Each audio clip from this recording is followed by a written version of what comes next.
We believe in an invisible God that is the essence of love. And so this God has done everything possible in order to reveal himself and to help us to believe in him. To believe in him, to believe because we are the human race that he has created. And the greatest act of revelation, of course, was the coming of the Son of God in human flesh. And even though Jesus lived in one period of human history, he has left us signs of the reality of his presence and of his love.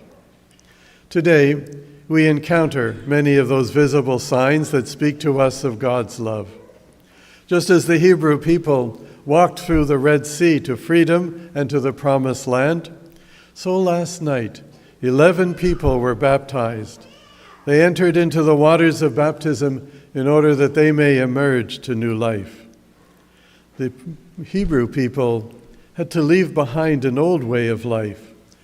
And even though it was slavery, at one time in the desert, they longed to go back to the security of something that they knew, not yet knowing what the future would hold for them. We are those people who now live in the future. We are those people who leave behind all the old things of our life in order to believe in Christ. Plunged into the waters of rebirth, all of us have died to sin and washed clean. And now we live this new life with Christ. And so today we celebrate the resurrection of Jesus that has changed the whole world, that has freed us from the slavery to sin in order to live a new life for God.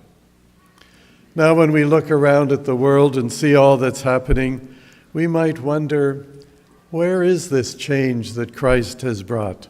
We just don't see it. It's not in any outward signs. But Jesus said, his kingdom is not of this world, but his kingdom is certainly in this world. This kingdom is in each one of us. And this kingdom grows in each one of us, grows one person at a time.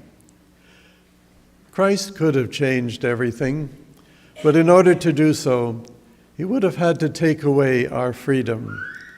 And perhaps the freedom that God has given to us is the most misunderstood and undervalued gift.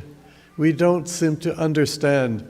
God has made us free, because it's only when you're free that you can love. And that is why we must be like God, because God is love, the very essence of love. And so Christ could not force us, and Christ could not impose his will on the whole world, on all people that are there. And that is why he had to bring about a change that was spiritual, a change that is based on faith. And that is why each one of us is important. Why? Because we are the only ones who are capable of bringing the power of this inner life, of this love, into the world.